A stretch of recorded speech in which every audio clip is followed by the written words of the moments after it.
દેડિયાપાડાના ધારાસભ્ય ચૈતર વસાવાના સમર્થકોએ વડોદરાની મધ્યસ્થ જેલની બહાર પ્લે કાર્ડ સાથે નારા લગાવ્યા હતા.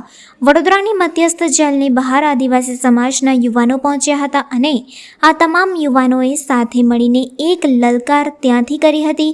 જ્યાં સુધી ચૈતર વસાવાને છોડવામાં નહીં આવે ત્યાં સુધી હવે આગામી સમયે લડવા માટેની તૈયારી દર્શાવી હતી. આદિવાસી સમાજના યુવાનોએ તો ત્યાં સુધી પણ કહી દીધું છે કે જો ચૈતર વસાવાને નહીં છોડવામાં આવે તો આગામી સમયમાં આદિવાસી સમાજના યુવાનો દ્વારા નવા આંદોલનની તૈયારીઓ પણ કરવામાં આવશે અને તેમણે આ આહવાન વડોદરા સેન્ટ્રલ જેલની બહારથી કર્યું હતું. આપના મીડિયામાં માધ્યમ દ્વારા જે અમને બોલવાનો અવસર આપ્યો તે બદલ આભાર. સૌપ્રથમ તો છેલ્લા જ્યારથી ચૈતરભાઈ વસાવાને વડોદરા સેન્ટ્રલ જેલ ખાતે લાવવામાં આવે છે ત્યારથી લઈને અત્યાર સુધી અમે 24 કલાક ચૈતરભાઈ વસાવાના સમર્થનમાં અમે ઊભા છે.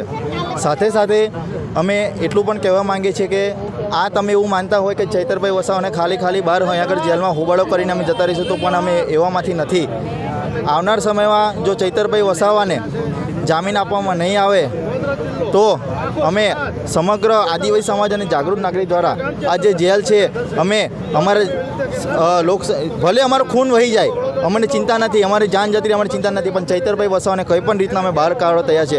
જો અમને કોઈ ખોટી રીતના કેસ કરીને જેવી રીતે ચૈતરભાઈને ખોટી રીતના કેસ કરીને ફસાવી દીધા એવી રીતના અમને બી ફસાવીને અંદર નાખી દેશું તો અમને કોઈ ચિંતા નથી.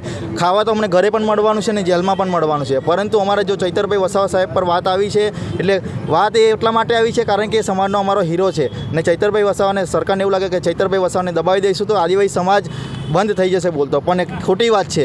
કારણ કે ચૈતરભાઈ વસાવા જેવા બીજા લાખો ચૈતરભાઈ વસાવા બહાર ઊભા થઈ ગયા છે. આજે તમે જુઓ અમે એક વગર મેસેજે ખાલી જનતાને ખબર પડી, સ્થાનિક જનતાને, તો ચૈતરભાઈ વસાવાના સમર્થનમાં અમે કોઈને ટેલિફોનિક દ્વારા અમે કોઈને જાણ નથી કરી છતાં પણ આટલા સમર્થનમાં આવી ગયા છે. વિચાર કરો કે જ્યારે અમે મેસેજ પાસ કર્યો ત્યારે શું હાલત થશે.